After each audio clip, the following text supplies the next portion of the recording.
के पुण्यार्चक हैं परम गुरु भक्त परिवार।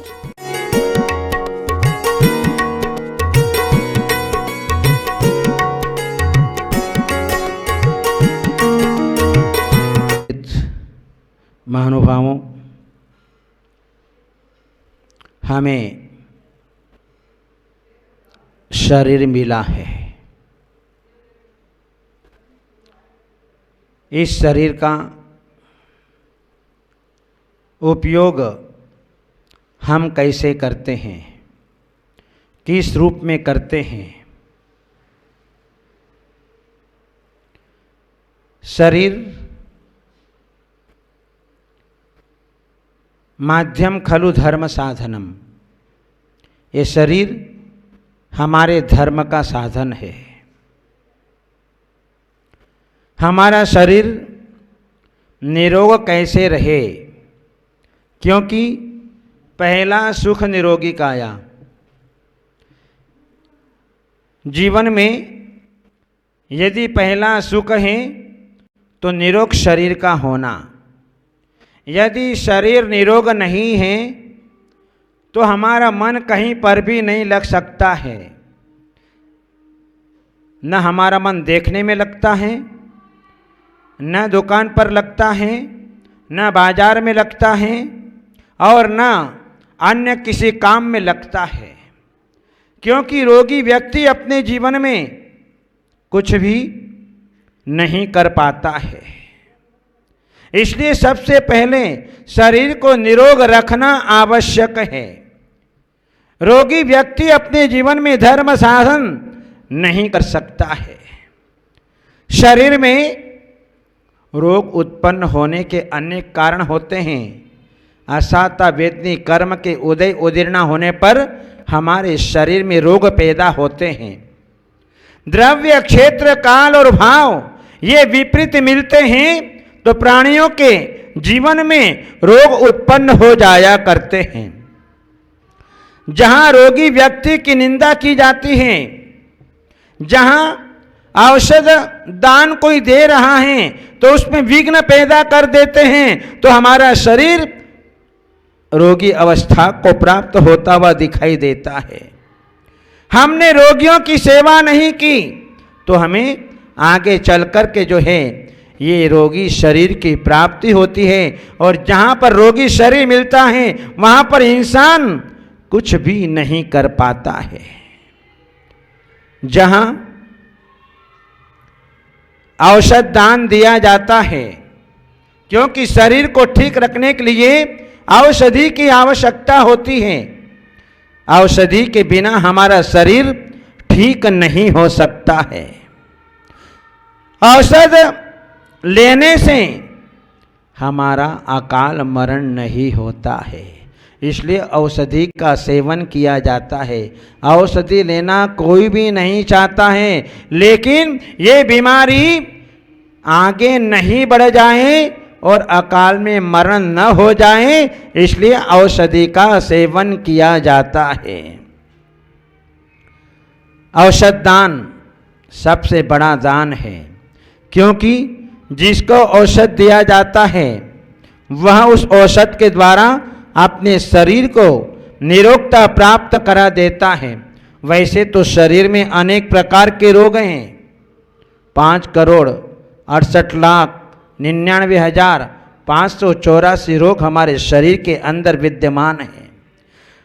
हमारे कुंद आचार्य देव ने तो ये कहा कि हमारी अंगुली के एक भाग में 96 रोग है।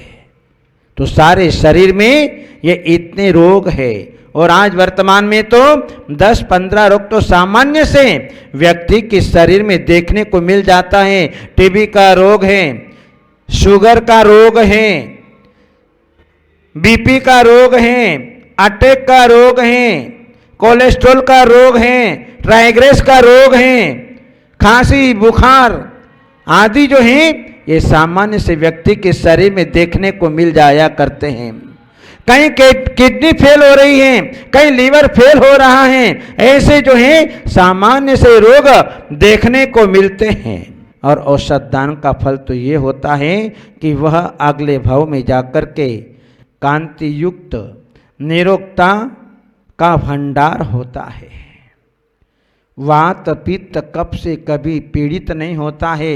जिस प्रकार से समुद्र में डूबा हुआ व्यक्ति, नदी के भीतर डूबा हुआ व्यक्ति, अग्नि उसका कुछ भी बिगाड़ नहीं कर सकती है, इसी प्रकार से जहाँ औषध दान दिया जाता है, उस औषध दान से उस व्यक्ति का कुछ भी बिगाड़ नहीं होता है। वह इस लोक में और परलोक में निरोगता को प्राप्त होता है।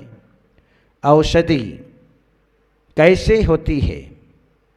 जहाँ औषधि निर्दोष हो, अभक्ष से रहित हो, प्रासुक हो और प्रशंसनीय हो, ऐसी औषधि हमें जो है निरोगता को प्रदान करने वाली होती है। जहाँ रोगी व्यक्ति को जब औषधि मिल जाती है तो उसके जीवन में उससे बहुत शांति का अनुभव होता है और वह व्यक्ति हमेशा उस व्यक्ति को स्मरण किया करता है। एक मुनिराज श्मशान में लेट करके ध्यान कर रहे थे। नाना प्रकार के आसनों के माध्यम से मुनिराज शवासन से ध्यान कर रहे थे और एक मंत्र विद्या को सिद्ध करने वाला कापालिक वहां पर आया। वहां पर मुनिराज को देखा और मुनिराज को देखा तो उसने कहा कि चलो अपन यहाँ पर बैठ करके, ये सामने मुर्दा पड़ा हुआ है, 2 पत्थर और लगा लें, और 2 पत्थरों को लगा करके मस्तक के साथ में जोड़ दिया और उसने जो है अपने विद्या सिद्ध प्रारंभ करने के लिए पुरुषार्थ किया। उसने अग्नि प्रज्वलित की। अग्नि प्रज्वलित की, मुनिराज सहन करते रहे और जो है थोड़ा सा हिल गए। वह जो है कापालिक मंत्रवादी जो है डर करके भाग गया कि ये तो भूत प्रेत सामने आ गए हैं, भागो यहां से। अपनी जान बचा करके भाग नहीं गया। इधर जो है जिन दत्त सेठ जो है घूमता घूमता जो है वह श्मशान की ओर आ निकला। देखा, अरे ये तो मुनिराज दिगंबर साधु है, हमारे गुरु हैं, इनका मस्तिष्क जल रहा है। तत्काल जो है मुनिराज को उठा करके अपने घर पर ले गया और घर पर ले जा करके वैद्य से परामर्श करके उसका उपचार करना प्रारंभ कर दिया। वैद्य ने जो बताया, लाक्षामूल तेल लगाया जाए जिससे इनकी जलन शांत हो जाएगी और इनके घाव भर जाएंगे। इधर जो है पता लगाया कि तेल कहाँ मिलेगा, तो वह एक उसी नगर में जो है एक कन्या के पास में गया। कहा कि मुझे जो है लाक्षामूल तेल चाहिए, मुनिराजों का उपचार करना है। उसने कहा कि जाओ, सामने भंडार में तेल रखा है, आप ले जाओ। और जो है जैसे ही एक बोतल तेल उठाया और सीढ़ी से धड़ाम से नीचे गिर गया और शीशी फूट गई। अब शीशी फूट गई, फिर गया कि वो शीशी फूट चुकी है, मुझे दूसरी शीशी चाहिए। कहा कि जाओ, ले जाओ, दूसरी शीशी ले जाओ। जब दूसरी शीशी लेकर के आ रहा था और जैसे ही रास्ते में आगे बढ़ता गया, ठोकर लगी, दूसरी शीशी फूट गई। फिर गया उसके पास में डरता डरता सेठ। कहा कि वो दूसरी शीशी भी ठोकर लग करके फूट गई, कोई बात नहीं, तीसरी शीशी लेकर के जाओ। तीसरी शीशी लेकर के गया और आते समय जो है तेल की चिकनाई से उसका पैर फिसल गया। पैर फिसल गया, फिर शीशी फूट गई। अब क्या करें? अब सेठ के मन में भय, क्यों, क्या बोलेगी मुझे? क्या आप इतने बड़े सेठ हो, आपको दिखता नहीं है क्या? गया घबराते घबराते, कहा कि वो शिष्य भी फूट गई, कोई बात नहीं, चौथी शिष्य ले जाओ। इस प्रकार से जो है 7 शिष्य फूट गई, तब भी जो है उस लड़की ने कुछ भी नहीं कहा। और जो है मुनिराज के पास में जो है संभाल संभाल करके वह शिष्य लेकर के पहुंचा, और मुनिराज के मस्तिष्क में जो है उसने तेल का उपचार किया। उपचार करने के उपरांत मुनिराज का रोग शांत हो गया। रोग शांत होने के उपरांत वह सेठ वापिस उस कन्या के पास में पहुंचा, लड़के के पास में पहुंचा। बोले मैं आपके पास में आया हूं। बोले और क्या चाहिए? बोले मुझे कुछ नहीं चाहिए, मैं एक प्रश्न लेकर के आपके पास में आया हूं। बोले क्या प्रश्न है? बोले मैं जो है यहाँ से जितनी शिष्यां ले गया और सारी शिष्यां मेरे हाथ से फूट गई, तेल जो है धरती में मिल गया, धूल मिट्टी में मिल गया, लेकिन आपको गुस्सा तक नहीं आया। तब जो है उस कन्या ने कितना अच्छा उत्तर दिया कि सेठ जी, मैंने अपने जीवन में उस गुस्से का फल प्राप्त किया है, इसलिए मैंने सोचा अब मुझे किसी प्रकार का गुस्सा नहीं करना है। इस प्रकार से जो है उसने अपनी पूरी राम कहानी बता दी। और जो है सेठ को बड़ा आश्चर्य हुआ कि एक कन्या इतना बड़ा साहस, इतना बड़ा संघर्ष अपने जीवन के अंदर झेल ले और किसी प्रकार का गुस्सा न करे, बहुत बड़ी बात है। इस प्रकार जिनदत्त सेठ ने उन मुनिराज का जो है उपचार करा करके मुनिराज को निरोग कर दिया। जहाँ मुनिराज निरोग हो जाते हैं तो उस श्रावक को, वैयावृत्ति करने वाले को कितना पुण्य का संपादन होता है, इसकी कल्पना अपन नहीं कर सकते हैं। ये औषध दान बहुत बड़ा दान है, क्योंकि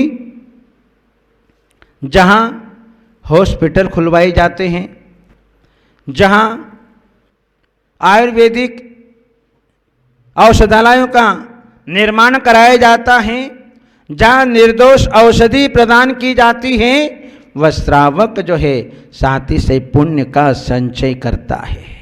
इसलिए औषध दान, ये औषध दान जो है बहुत बड़ा दान है, क्योंकि औषध दान से शरीर निरोग होता है। और जहाँ मुनिराजों को औषध मिल जाती है तो उस औषधि से वह अपने रोग का उपचार जब हो जाता है तो वह अपने जीवन में संयम की साधना करते हुए दिखाई देते हैं। अपना प्रतिक्रमण, अपनी स्वाध्याय क्रिया, अपनी ध्यान क्रिया, अपनी वंदना क्रिया, नाना प्रकार के धर्म ध्यान वे करते हुए दिखाई देते हैं। और जो मुनिराज इतना धर्म ध्यान करते हैं तो उसका पुण्य जो है उस श्रावक की झोली में जाता है। इसलिए औषध दान जो है हमें अपने जीवन में सतत देते रहना चाहिए। जितनी शक्ति हो उतनी शक्ति के अनुसार औषध दान करते रहना चाहिए। जहाँ एक मुनिराज, उनको भी ऐसी व्याधि उत्पन्न हो गई। व्याधि उत्पन्न होने के उपरांत अब साधु क्या करेगा? साधु कुछ नहीं कर सकता। साधु के पास में तो केवल समता और दूसरा है सहन, इसके अलावा तीसरा और कोई उपचार उनके पास में नहीं है। पहले के श्रावकों में विवेक था। पहले के श्रावक जो हैं साधु संतों के पास में वैयावृत्य करने के लिए जाया करते थे। वैयावृत्य इसी के लिए करते थे कि मुनिराज का यदि शरीर गर्म है तो क्यों गर्म है, ठंडा है तो क्यों ठंडा है, कहीं इन्हें शीत की बाधा तो नहीं है, कहीं इन्हें उष्ण की बाधा तो नहीं है, कहीं बुखार तो नहीं आ गया है। इससे पता चल जाता था और दूसरे दिन जो है आहार में उनके लिए जो है औषध की व्यवस्था कर दिया करता था। अब आजकल तो श्रावकों की परिचर्या ही अलग प्रकार की हो गई है। आजकल का श्रावक वैयावृत्ति करने के कहलाता है, सेवा वैयावृत्ति करता है और साथ में मोबाइल मेरा फोटो खींचो, फटाक से जो है बटन दबवा लेता है और बता दे मैं वैयावृत्ति करके आया। वैयावृत्ति क्या करी, 2 मिनट की नहीं की और ये रवाना। ये वर्तमान के श्रावकों की दशा हो गई। पर वर्तमान के श्रावकों में विवेक नहीं रहा कि मुनिराज के पास में वैयावृत्ति करने के लिए क्यों जाया जाता है। उनकी पीड़ाओं को दूर करने के लिए उनकी वैयावृत्ति की जाती है। यदि कहीं किसी प्रकार का अस्वस्थ है तो वह वैद्य के पास में जाकर के औषधि ला करके उनका उपचार करता है। पर आज वर्तमान के श्रावकों में ये विवेक समाप्त हो गया। इसलिए आज साधु संतों को अपने पास में औषधि रखने की आवश्यकता पड़ी। लेकिन जंगल के अंदर मुनिराज बैठे हुए थे, शरीर में व्याधि उत्पन्न हो गई। कर्म कब उदय में आएगा कोई पता नहीं है। मुनिराज के कर्म का उदय आया तो शरीर में रोग पैदा हो गया। इधर जो है सम्राट को पता चला कि जो है मुनिराज को रोग पैदा हो गया। वैद्य को लेकर के जंगल के अंदर गया और जंगल के अंदर गया। वैद्य ने निदान किया। निदान करने के उपरांत औषधि बता दी। अब जो है औषधि तो बता दी, लेकिन औषधि की पूर्ति कैसे करें, क्योंकि मुनिराज जो हैं किस चौके में जाएंगे, कहाँ जाएंगे पता नहीं चलेगा। यदि हमने एक घर में औषधि तैयार करवा दी और मुनिराज कहीं दूसरे चौके में उनका पड़काहन हो गया तो औषधि नहीं पहुंच पाएगी। इसलिए श्री कृष्ण जी ने अपने बुद्धि से, अपने ज्ञान से विचार किया कि नहीं, ऐसा नहीं होगा। इसके लिए तो औषधि मिश्रित लड्डू बनवाए और सारे चौकों के अंदर वितरण करवा दिए। अब मुनिराज जहाँ भी जाएंगे तो उनको वह औषधि युक्त लड्डू मिल जाएगा और उनकी बीमारी दूर हो जाएगी और वे बिल्कुल स्वस्थता का अनुभव करेंगे। इस प्रकार से जो है मुनिराज आहार के लिए आए और उनको जो है औषधि युक्त जो है लड्डू मिला, उनका रोग दूर हो गया। इस प्रकार से जो है जहाँ औषध दान दिया जाता है तो व्यक्ति अपने जीवन में निरोग अवस्था को प्राप्त कर लेता है। इसलिए औषध दान जरूर अपने जीवन में करते रहना चाहिए। यही जो है हमारे जिनेंद्र भगवान का उपदेश है। इन्हीं मंगलमय भावनाओं के साथ बोलिए गुरुदेव आचार्य श्री अजीत सागर जी महाराज की जय।